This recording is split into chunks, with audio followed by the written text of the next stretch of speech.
Sort yourself out, Jessica. You can do this. I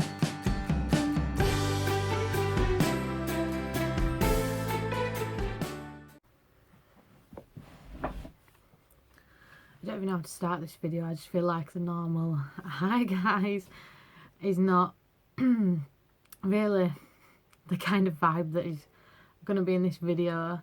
But I just want to disclaim quickly that I am like one of those people who, if I feel awkward, I will laugh, or if I don't want to cry, I will laugh. And I just want you to know that I'm not laughing at any of the subjects I'm going to talk about in this video. It's literally just how I deal with things as a person, and that's probably because of what I've been through.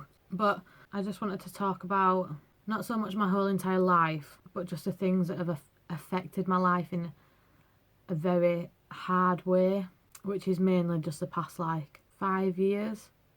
I probably have deep down rooted issues from my childhood, but we won't even touch on that today. But the main subjects I wanted to talk about in this video is like mental health and domestic abuse, which I know is a really, really hard subject to talk about and for people to listen about. So if you're not comfortable with the subject, or you just don't want to listen to it, then do feel free to just skip this video and just wait for a more cheerful one for the next one. But I just feel like there's so many nights where I'm just laid in bed and I'm up until stupid o'clock in the morning and I can't sleep because everything running in my mind, or I'm scared and I'm anxious and I'm depressed. And I do have people to talk to, but I don't at the same time. Like, I don't want to burden the people in my life with the stuff that I have to deal with because I struggle to cope with it. I don't want to cry on the internet. And my mum, bless her, she's listened to all the stuff for so long, and I know I can talk to her whenever, but at 4 in the morning when she's got work the next day, she don't want me jumping in. And like my friends, some people have bigger problems, and I don't want to. And like Charlie, I can't really, like I can talk to him about anything, but it's not really fair to talk to him about past relationships still upsetting you.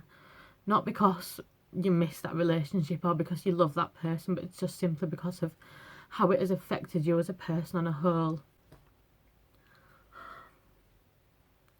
I'm just going to have a little minute. Right, I've composed myself. So let's start again. So that's the first time I've had to pause this video, and let's just see how many other times it's going to be. But yeah, so I feel like, to put it boldly, I've never been like the luckiest person with like boys and love and all that crap. But there was obviously one particular relationship that affected me the most, but yeah. But the rest weren't that great either. So basically, I was at college doing dance and I was having an absolute like time of my life. Like, would do anything to go back. Was so much fun. Had the best friends, the best times. Turned 18, going out, then going and doing what you love every single day, even though I complained about it all the time, but looking back it was amazing. And then I was on a night out one night and bumped into a guy that I used to talk to when I was about, like, literally tiny. Like, we used to play together at the park, probably about like 12, 13, something like that. So we weren't really like playing, we were just like, you know, used to lick out with your mates. Yeah, so I bumped into this guy who was actually out with his girlfriend at the time, who is now literally like one of my best friends. Like, so weird. But yeah, so I didn't know he was out with said girlfriend at the time, and then literally just said like hiya, and then I went like outside to the outside area and he was inside. And I got home that night at about 6 in the morning and he had messaged me asking if I was going out again that night, because that was a Friday night and then it was now Saturday. And being the little town rat that I was, of course I was going out again. So me and Cara were going out again this night, and he was like, oh, I'll come with you and I'll meet you for a drink and whatever. So we did, and it was a lot of fun and whatever. And then things became like a little bit more serious and started seeing each other and stuff, and it was very full on, very, very fast. Like, he wanted me to stay at his house all the time, and he'd never stayed at mine ever. And this lasted about from finishing college over the summer, I think, and then I started at university in Wakefield because I was meant to go to London, but obviously I got talked out of that. But yeah, so it was like seeing each other up until like just before Christmas, I feel like it happened. And I was going out on Christmas Day with my friends and I got finished, which I was, you know, a bit crap, but you know, everything happens for a reason, over it, okay? And like I said, he never stayed at my house out, and it always wanted me to stay at his, and if I wanted to go home it was weird and I was up to something. But I was like 18. I just wanted to go home and go out and see my friends. But yeah, and I was like turning up to college every day just looking like crap because I didn't have any stuff to get ready. And like, look, I like to get ready. But yeah, and I'd started to like lose myself a little bit as a person. Not in a major way, just in like a kind of, like I said, I didn't like my appearance mainly. Like I'd let go of myself a lot because I couldn't glam myself up in the morning. But then yeah, so I remember before we'd broken up, we had been to the White Rose together, I remember, and he'd gone to go get his nose pierced. So I'm sure I was 18 at the time, and he must have been about like 20, because I think he turned 21 soon after that. So yeah, so he was 20, and we'd been to White Rose, and then we'd broken up, and I found out that while we was at the White Rose that day, he had been messaging a 13, 14-year-old girl, just not appropriate messages really, which I found out because my cousin was friends with her and she'd told me. And then, this is where it just gets fucking stupid. And I look back now and just think, like, why? But then I've got to think, if everything didn't happen, I wouldn't be where I am today. I wouldn't have my amazing little boy. So, like I said, everything happens for a reason. And so I had gone out on, it was in between Boxing Day and New Year's. So it must have only been like broken up for like a week.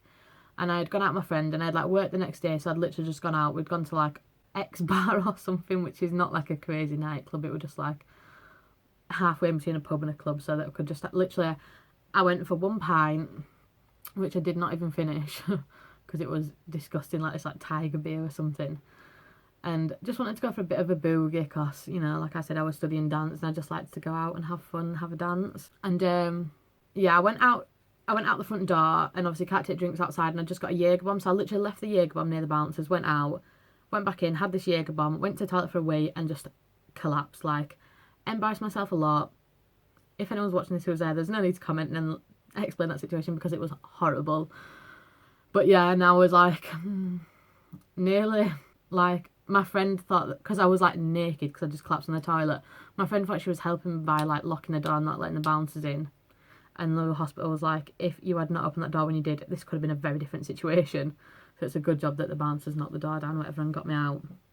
But yeah, so while I was in hospital this night, he had like not even like cared. I got home from hospital and whatever, and then once I was better and I went out, I'd got better and stuff, gone out on New Year's Eve, seen him out, and it like really annoyed me that he'd not even like asked how I was and stuff, and literally I saw him and he just didn't even like, it looked straight through me. And then New Year's Day, I ended up back at his house because I fell for it when he messaged me and apologised. So that was the first stupid thing that I did. So that was New Year's Day. From then, obviously, I was back at his house all the time, never at mine again. And then by February, so literally 2 months later, he'd bought a flat. And this flat, honestly, is just thinking about it, I feel sick to the pit of my stomach because so many bad things happened there and it's just not nice to remember. So yeah, like I said, it was all happening extremely fast. So then obviously we lived in this flat together and I paid like every bill with my money for this place that was not mine, and it was horrible, and rent was always late and we were always getting done, and I'd always have to pay it because he spent his money on drugs, and my mum would have to lend me money to buy his drugs so that it was actually like a tolerable person, because if he didn't have the drugs it was impossible to live with. And just really, it was just really horrible, and I don't want to go into too much detail because, like I said, it's really hard to talk about at the not at the moment, just ever. And some stuff's quite graphic that I just don't think people would want to hear. But yeah, so at college anyway, we used to, because obviously when we were at college together, like I couldn't really go on nights out anymore, like I wasn't allowed to go out. So I would literally just see my friends at college, and that was like it. Like any other friends I had didn't exist anymore. Which, thank God, they stuck by me for, and I still have them now because I don't know what I'd do if I didn't. But yeah, so since we couldn't go out, we used to like, straight after college, we'd try and go somewhere and do something. Like we used to go ghost hunting and stuff, and it sounds so sad, but it was honestly, it was a laugh. So we used to go straight after college so that I could go. And I'll just remember one time, like I went, and obviously it was like ringing me like constant. Like I remember trying to have my music on in at my friend's car in the Arcs, and I just couldn't because the phone was ringing so much, like, where the are you, get the home, and blah blah blah and kicking off and all this horrible stuff. And so I remember getting, like, we were gonna go somewhere else, and I just remember being like, I'm really sorry, but can someone take me home please, because I couldn't drive and some of them could. And luckily there weren't nice enough friends to take me home because it was out of the way, and I literally had no other way of getting home because I had no money because it was all spent on this rent and electric and stuff. And I just remember getting home that day, and I remember going through the front door of the flat and walking up the stairs, and I was just absolutely terrified. And I got upstairs and he was ripped the clothes off that I was wearing, ripped them in half, like my bra and everything, and threw it out the window, and was throwing all the contents of my wardrobe out, and everything that I owned was out of the window. And the people who lived next door to us used to complain all the time. And when you're in that situation and you are in a domestic abuse and violence relationship, you do lie for them, because I was more scared of him than I was of getting done by the police for being loud. So when the neighbours used to come out and like threaten to do whatever, and I would just be like, you don't know anything, don't get involved and stuff, and sticking up for him. And there was like, I remember them saying to ones like, you don't deserve this, like you need to get out of there. And I was just like, you don't know what happens, and da da da da, and you're just making things up that you're seeing. And it's like I say to myself now, like, why did I not just listen to someone? But if you've ever been in that situation, you know how hard it is to listen, and you don't listen. And then that was just a start, unfortunately, like COLLABS and stuff. And then it turned to like knives. We lived on the top floor of a flat, and he threw a knife out the top floor window at me onto the floor, which gladly missed me, but it was obviously such a height that the knife actually, like a big kitchen knife, actually like snapped in half. So that probably would have done a lot of damage, which thankfully it didn't. And he got arrested then. And like I went with him to like, because he'd punch stuff and always like break his hands and stuff. And even after that, like I went with him to the hospital with him and his mum, and stuck up for him, and he had to go to Field Head. And literally I remember going home that night and I was so terrified being in that flat on my own. And he was just messaging me like, you better be there when I get there in the morning. And I was just so scared, and I did not want to be there when he got there. But I knew that if I wanted, it'd be so much worse. So I just went home. And that, I think, was the first time I went home. And then it just like, I went home and I just couldn't sleep, and I was just thinking, and I was like, Mum, I need to go back. And Mum was like, please don't, like begging me not to go back. But I did, to make sure that I was there when he got back, because I was terrified not to be. Sorry. But yeah. And then he got back, and it was all caring for him and looking after him and making sure he was okay, which I'm not saying I want to be the victim and that I needed looking after, but it was just because if I didn't, I dread to think what another outcome could have been. But yeah, so that was not a great night. And you know, I was always punching stuff, and I was always getting, one of my mum's friends used to come round and try and fix the wall for us so I didn't have to pay more to the landlord and stuff. And I remember him being like, as well, they were like, just get your shit and put it in my car and we will go. And I was like, I can't. And like literally be like begging me, and he'd wait, like when he dropped me off at home once after a show, he'd wait outside in the car for me and wait until I texted him that it was like safe for him to go, just in case he kicked off when I got home for being out late, because I'd been dancing in a show. And I'll forever be grateful for that. And I wish I'd listened to you. I'm sorry, I'm just crying all the time. It's just literally remembering, like, I know it probably sounds like nothing, but just remembering the fear of just living. Anyway, so I just want to speak about, like, I don't like talking about all this stuff, and like I said, I'm not going to tell everything, but I just want to speak about like the worst day that happened. I remember I was getting this tattoo, I think, and I'd had to take a day off uni for it, which I shouldn't have done, but I did, because I was 19, 18, I was stupid, but I did.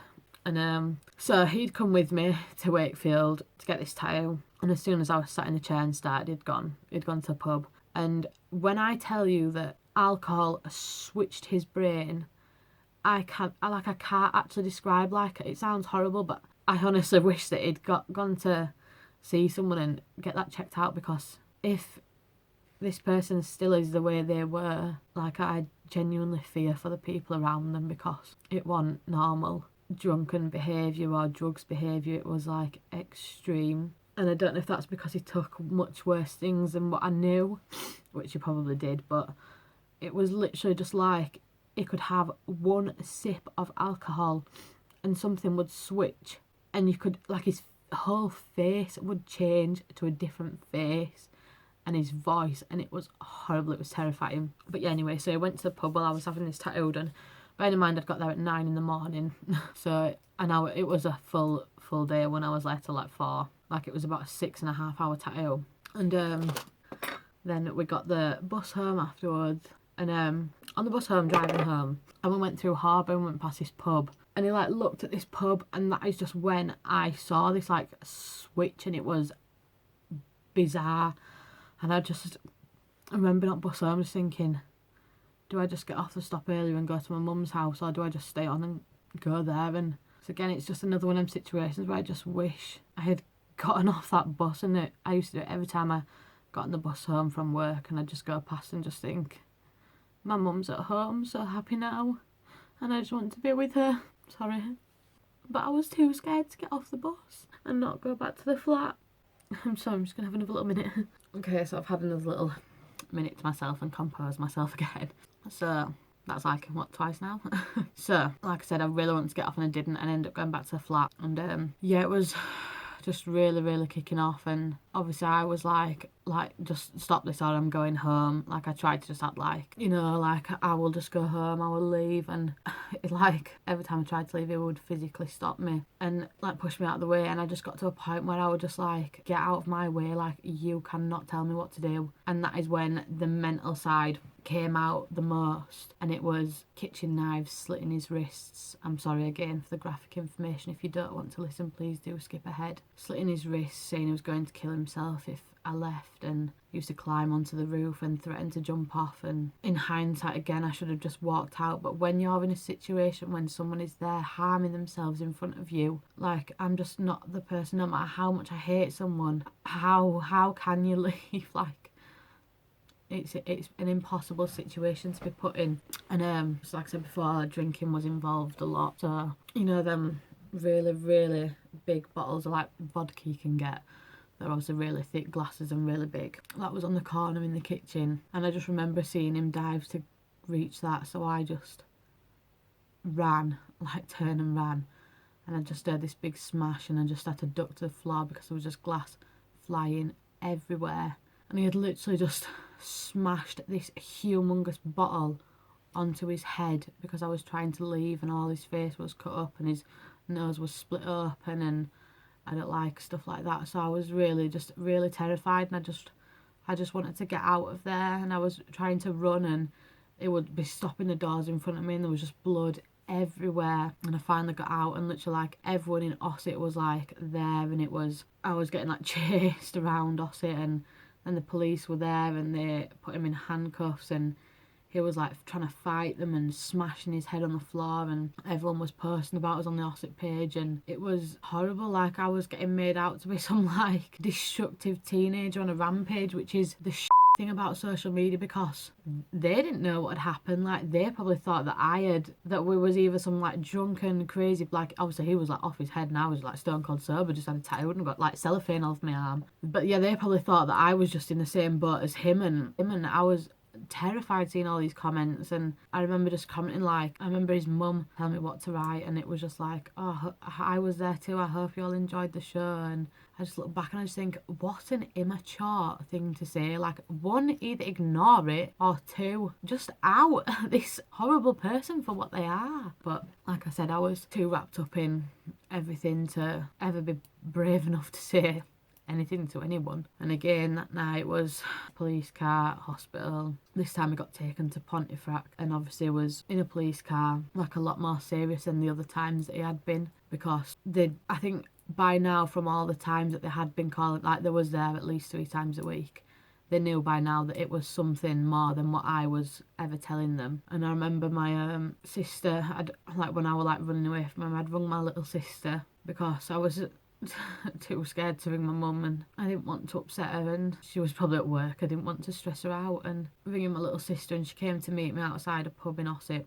walked home with me, and by the time we'd got home and stuff, it was really late. I think it was about 11, 12 midnight, and we got back to my mum's house, and there was an ambulance outside. I don't know if it was an ambulance or a police van. So I got taken to the back of this police van and I was like, please, please, can my sister come with me? Because I was so scared. Not that I was going to get done because I'd not done anything wrong, but because I knew that I was going to lie for him again. So I remember being sat in the back of this car with my sister at about 2 in the morning, and they was asking me all these questions and I was lying on every single one.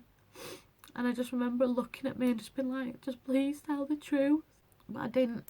I lied for him again. And again that night he got back out of field ed and came back home. And it was me caring for him, and it was awful. And then a couple of nights later I remember laying in bed and I was looking at my phone and I just saw a stupid meme on Facebook and I was like, oh, did you know you get more student loan if you're married or something? Just looked like a stupid comment, and it was like, let's get married. And I was like, no. Like, we'd not even been together a year. It's been a couple of months. Like, this all happened in the shortest amount of time. Like, literally from February, this all happened in the space of 3 months till May. And I was like, no. And then that's again when the, like, mental, emotional abuse came in. And at this point, I was a mere shell of a person. Like, I honestly believed this guy that I could not exist without him, and that no one would ever love me, and that I was disgusting and I was being cheated on all the time because he deserved so much better and I was awful. And I really believed that I needed this person to survive. So after hours and hours of crap, I just said yeah to get it over with, and I just thought, I'll say yeah, I don't have to tell anyone, and I'll just, you know, one day I'll be free or he'll change. I was constantly hoping he'd change, and then I can tell people and it'll be amazing. And then the next day I remember I was on the bus somewhere and I put it on Facebook for everyone to see, for my family to see, before I'd even said anything to anyone, because like I said, I didn't want to. And I remember getting to college and everyone was like, so where's the ring? And it was just like, I didn't obviously have one, and it was just an awful, embarrassing, scary situation to be in. And I remember a lot of people at college were like posting stuff on Facebook, like taking the piss out of me being engaged at such a young age and for being with someone for no time. And like, I literally saw a girl share the other day, like, I wonder how that marriage went. And I just think to myself, like, I wish people knew what had happened, because I'm just getting like ripped out of me. But yeah, so we like the cheating side of things. It happened so many times that I can't count, and there's obviously going to be hundreds more that I don't know about. But the couple that just like stick out was one, I went to NODA, which is a big like amateur dramatic weekend in Bridlington. Honestly, it's like the best weekend of the year. Like, you just all go get drunk and watch shows and do shows and workshops and a big ball and fancy dinner and stuff, and it's just a lot of fun. And that NODA was the worst NODA for me, because it was like the first time I performed at NODA, so it's meant to be the most exciting like time ever. But it would just ruin, because obviously he wasn't there, because he wouldn't go anywhere for me. And so it was just a weekend of constant like, what is he doing?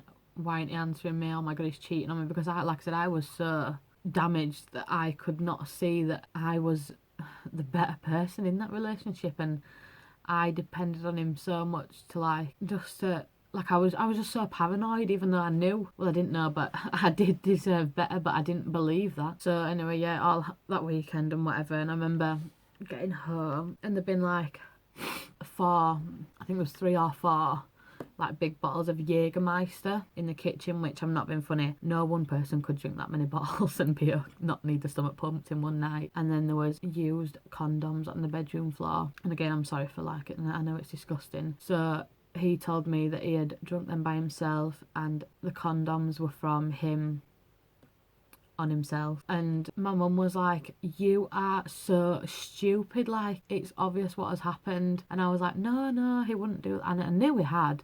I didn't want to believe it. I didn't want to look stupid. I didn't want everyone to know that I'd been cheated on again. So I stayed with him, and I can remember a couple of weeks later I was rehearsing for something, and I just had to walk out the room because I got a message off a girl who said that the weekend I was away, that her and a friend had been round at my flat in my bedroom, and that he had drugged one of the girls unconscious and slept with her, and then tried to sleep with the other one, but she got away or left, or a friend came round or something. And it was just, now I just think I feel so sorry for that poor girl. But at the time, I just thought, what a bitch, trying to ruin my relationship and then making up these lies. And I can remember before I even said anything to him, I'd like screenshot the message and sent them to his mum, because again, I didn't want to show my mum and look like a bloody idiot. and because I knew she'd tell me to come home, and I didn't want to do that because I was scared and whatever. So I sent them to his mum, and his mum was like, oh, there's no way you'd do that, let's face it, we all know if he had drugs he'd take them himself. So I was like, okay.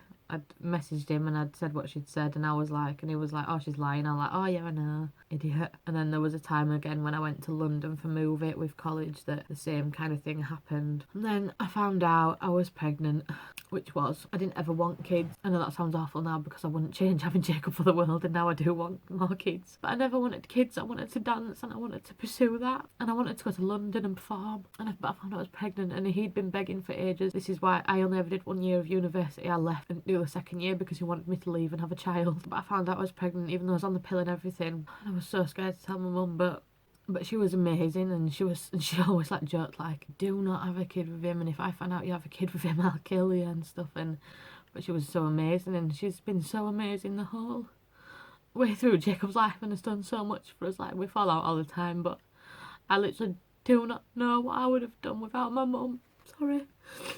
I'm back. I've had a couple of minutes, made myself a drink, I've had a drink, I've FaceTimed Kate and had a chat to Kate and just collected myself. But yeah, so as I was saying, my mum took it a lot better than I expected, and she's been the best nanny in the world to Jacob, and he adores her. And so do I, and I know we fight all the time, Mum, but literally, like I said, I don't know what I'd have done without her. And I still don't know what I would do now without her. But yeah, so I was pregnant. So the pregnancy was not great. I had really bad like morning sickness and a lot of pain and stuff, and one thing I remember was there was a lot of bad things that happened when I was pregnant, stuff that more abuse, and I started bleeding at one point and I had to go to the hospital to get that checked out to make sure that he was okay. And that was my first scan that I got to see him. I think it was like 5 to 7 weeks, and then yeah, the bleeding stopped and he was okay, thank God, because I don't know what I'd have done if I'd have lost him. Like, he literally, like I will always say, like, my child saved my life. He's the reason that I got out of that situation, and the reason that I continue to be here every day. Like I've always said, and people that know me know that if I didn't have Jacob, he would have killed me, or I would have killed myself. And I know that's horrible to say, but that's what would have happened. So I'm currently just editing, but there's just one little thing that I wanted to add in that I forgot that happened when I was pregnant. And I was literally just about to go to bed one night, and the words like just haunt me till now still. And I just remember him turning to me and just saying, I was watching you sleep the other night, and all I could think about was how easy it'd be to kill you and just not care. And I just didn't sleep for weeks, and I just used to wait until he was asleep because I was so scared to go to sleep because I thought he was going to kill me. And I honestly believed that he would and that he could. And he used to get so mad at me for not going to sleep, but I just... How can you when someone said that to you? So yeah, a lot of things happened, and then there was one time when, like I said, I had really, really bad sickness, and I'd got home from work and he wasn't there, and we was meant to be babysitting his brother that day, and him and his brother weren't there. They'd gone out to the park or something, and I was throwing up really, really bad to a point, like I fainted like a little bit, like I literally hit the floor and came round, and I was messaging him like, please can you come home and stuff, and he wouldn't, and I was like I'm scared and stuff, and it wouldn't. And then later on I found out it was because he was having an affair with another woman who had like 3 kids or something, and he was like at the park with her and his little brother, and like honestly neither of them told me. While I was at home like really struggling carrying his child, he was off sleeping with other people and stuff, and luckily I didn't catch anything, which is another obviously sensitive subject, but I'm very lucky in that respect. And yeah, the doctors like told me I had to get tested and stuff once I'd had Jacob to make sure that I'd not caught anything, which is embarrassing, but we've been honest, and yeah, I didn't, so that's good. And then he continued to meet her a lot of times and stuff when I was at home, like really struggling, and she ended up messaging me, and she was lovely, and I read through the messages like once I'd got out of the whole situation months later, and I read them, and it literally does not even sound like me, like it's like something I would never say. And I was like messaging this girl, and I was like apologising to her that I was so disgusting that he felt the need that he had to cheat on me with her, and I was apologising to her and like saying to her like, do you think I'm stupid for staying with him? I just really want to be a family with him and his child. And like, who messages the girl that your partner's just had an affair with to ask her what she thinks of you been an absolute mug, basically. Like, I was so not me. Like, I turned to this girl rather than turn to, like, family and friends because I was so alone.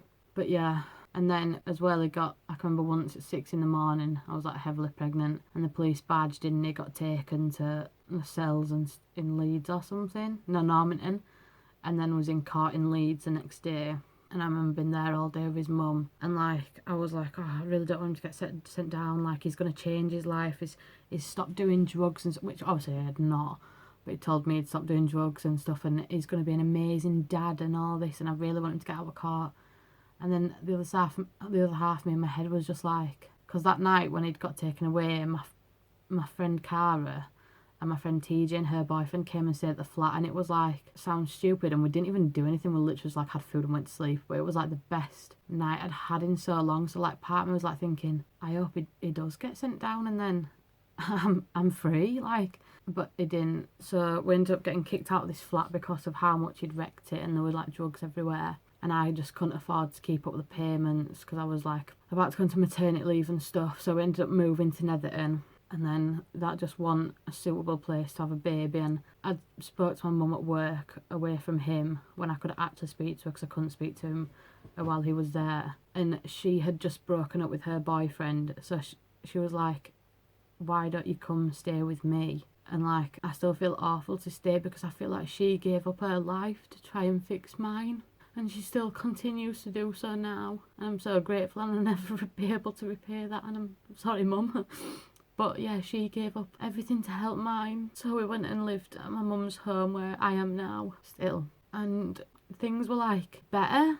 I'd say like as good as they could have been in like the situations. But it like wasn't at the same time. Like, he was still punching through doors now at my mum's home and then saying he's going to pay for them, and like he never did. Like, we've had to like cover up Jacob's door ourselves to fix that for his bedroom, and my door we've had to like fix it all ourselves because he never paid. And then my mum got really worried that obviously the council were going to come round and like get us done for having like defacing the property and stuff, and then he was doing drugs again. And then it was just stupid stuff like staying up all night and like asking me if he could go around to like 13-year-old boys' houses to like party with and stuff. And it was like, for a 21-year-old, like, it's not normal behaviour, like, to want to go drink and do drugs with little kids. It was weird. But yeah, and then obviously loads more stuff happened that we don't need to go through everything. But then I had Jacob, and it was traumatic birth. So if anyone ever wants a birth story, I'll do that too. But but yeah, so I ended up having an emergency C-section, and I'd said to my mum while I was in labour, I was like, I want you to be there. And then obviously he kicked off. So my mum, I could tell she was upset, but I just remember my mum like saying to me like, just do what he wants you to do, and I won't be mad at you, I promise, just do what he wants. And all I wish is that my mum had been there for me, because it was so hard, but he had to come and it was awful because obviously he wasn't there for me, which also meant that he got to hold my child when it was born and I couldn't. I didn't get to see him for 3 hours, but he got to have that first moment that I got taken away from me, and so did my mum. But yeah, so I was in hospital for a month after having him because of all the stuff that went wrong and so on. And plenty more stuff happened then with him doing drugs and kicking off inside the hospital and stuff. And then there was like a big argument where his mum came in and kicked off, and I just remember like his mum was like a bouncer and stuff, and then my mum was just like in her face like, do not do this in front of the baby. Bless her. He said a lot of really, really vulgar things when I were in a that I really just don't want to discuss because it honestly it makes me feel like I'm gonna be sick. But yeah, he said a lot of things like that were just really like sexual, awful things to me while I was in like a really bad state in the hospital. So yeah, and then we finally got out and stuff and went home, and it was crap. Like, I'll be honest, I had to sleep on the sofa every night because I couldn't get upstairs and I couldn't move and I couldn't get into bed because of everything that had happened with the birth and the C-section and stuff, and my wound completely reopened. So I was sleeping downstairs, and he would ask if he could go sleep upstairs in my bed so he could get a full night's sleep and just leave me on my own. So my mum, bless her, would come home from working like 12 hours and then stay awake all night with me and Jacob, and then go back to work and do it the next day. And I don't know how she did it, but she was literally just like amazing. And he was just... And then one time, because I couldn't move anywhere and I felt really awful that Jacob, like, had never ever been outside, and it had been like 2 months. So I let, well, it probably like a month and a bit. So I let him, he was going to shop, and I thought I'll let him take Jacob. Just the fact they can actually use his pram, because he's like going to grow out of it soon. He was a big baby. So I'd let him take Jacob to shop, and he was a while. And he came back, and I remember he went somewhere, and I looked at his phone, and there was messages on his phone, like of him saying that to his mum that he was going to get on a bus and he was just going to take Jacob and go. So obviously I was really scared, and that when he'd been to the shop he was actually buying drugs and alcohol with my baby. So I was really scared, so I didn't ever let him take him again, and I didn't even want him to hold him. And that is when he left, and he was gone for about a week. And then he was begging and oh, I'll change and stuff, and I fell for it again, and he came back. And this all happened in not a very long time, like it wasn't ever part of Jacob's life for long. And he came back, and he went to either to the shop to buy more drugs or whatever, and took dog and stuff, and he left his phone. Like when me and my mum were sat in the living room with Jacob, and I looked at his phone, and it messages to his mum, asked his mum to get a loan, which she was, because Jacob had been registered as a Fahim, mine and my mum's name, and the social services person who was involved, not because of me, obviously, because had so much involvement with the police for domestic abuse, strongly advised me not to put him on the birth certificate, especially with him threatening to take him, because then he would have like half rights to him, whereas now he has like none. So I took her advice and didn't put him on. But then, yeah, so I read his phone this day, and there was a message on his phone to his mum asking for a loan, and she said she'd try and get one so that he could plan this secret wedding, so that he could change his name to mine, so then he could take Jacob, like as if I'm going to agree to some like secret, it was wedding, it was all very strange. And then I carried on looking further into his phone, and he had actually tried to hire some, I don't even know what they're called, like I didn't even know this was like real, but he'd tried to hire someone to kill my mum. So obviously my mum was terrified. So this is when he had to leave properly, and the police were involved in everything. And then it was like I had to get a restraining and harassment order on him because he would not leave me alone, and he was threatening to smash the windows and stuff. So obviously we were very much scared, and the police didn't really do anything about him like trying to hire someone to kill my mum, so we were scared. And then nothing really happened for months. Obviously my mum was like really strong and okay, and then a couple of months later I remember being in the garden and a leaf fell on the floor, and I had like a full-blown panic attack, and I went to the doctor, and I had like really bad like PTSD and what had happened, and I had really bad anxiety, and I had tablets and stuff to take, which I took for about a year, which I've recently just trying to stop taking because all they did was make me feel numb. And to be honest, I'd rather have down days than feel no emotion at all. But yeah, I didn't sleep for a very long time because I was terrified, and I still have nights now where if through the day someone's mentioned his name or something's happened or I've seen someone who looks like him, I don't sleep all night because I'm so scared. And I still have really bad anxiety and depression, and it's hard. But I also got a phone call from social services about 6 months after I'd left, of them saying that something had happened with him being involved with the police that they weren't allowed to tell me about in case it goes to court, that makes him a danger to me and Jacob and children in general.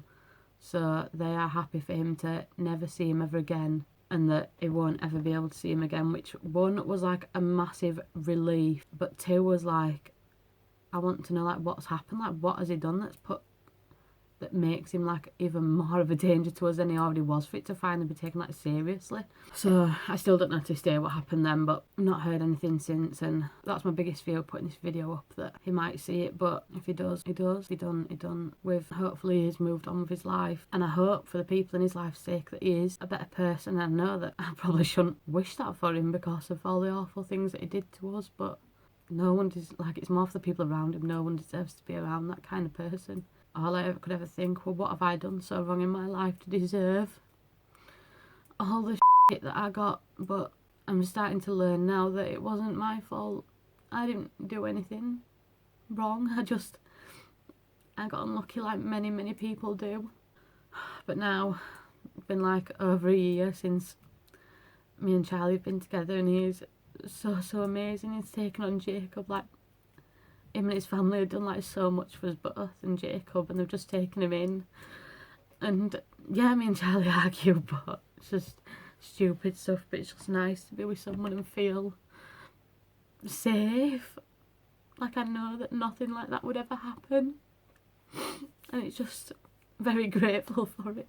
But yeah, like, I just want people to know if anyone ever has been through anything similar, or probably worse. I know my story's probably not as bad as many other people's.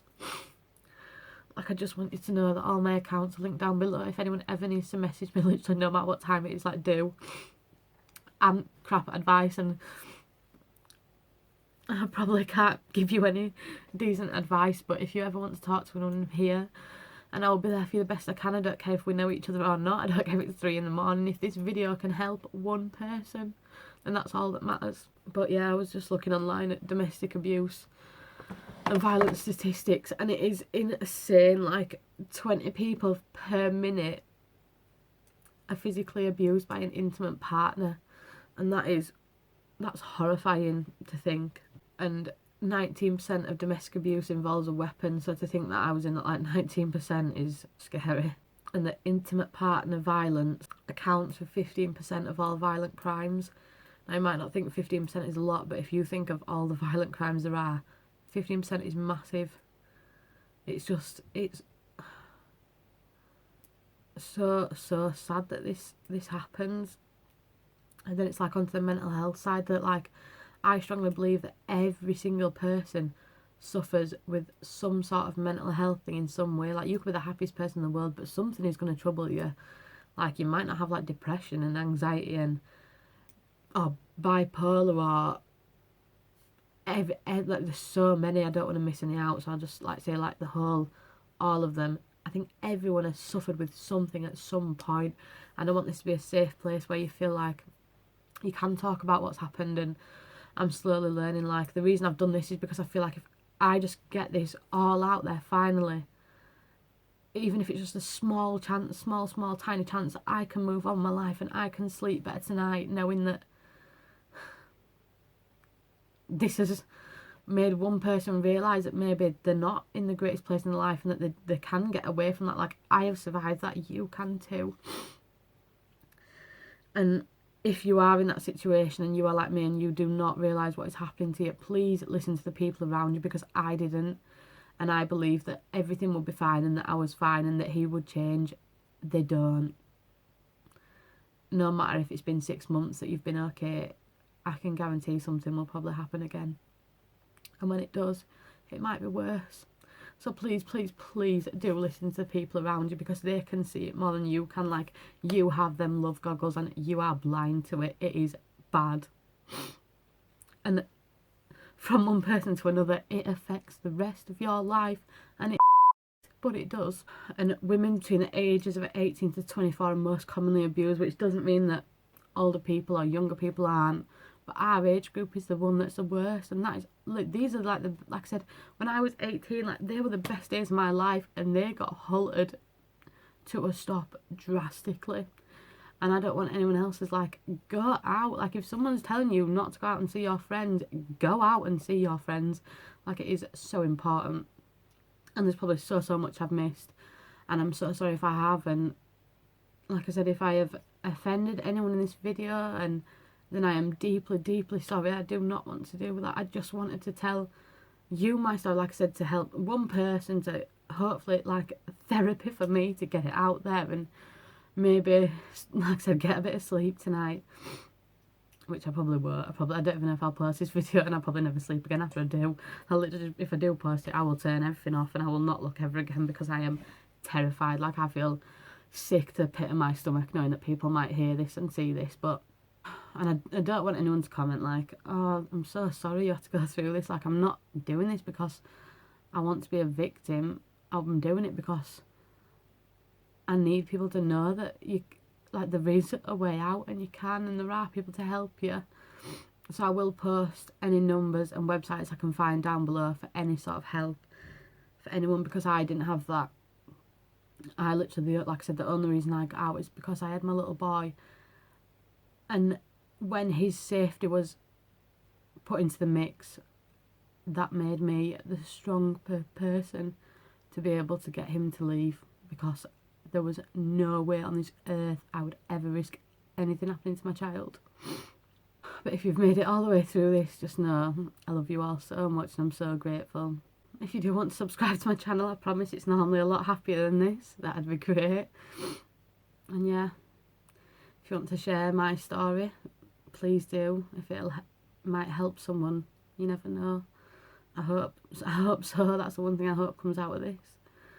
But yeah, I love you all lots anyway.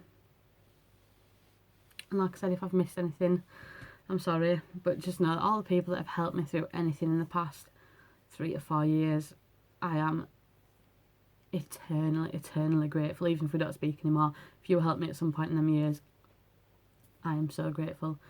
And I love you all lots, and I will see you next time, hopefully more cheerful. Like I said, I think I'll be posting my vlog tomorrow where I got my lips done, so if you want to see that, then keep an eye out for that. But yeah, thank you for listening, and I'll see you next time.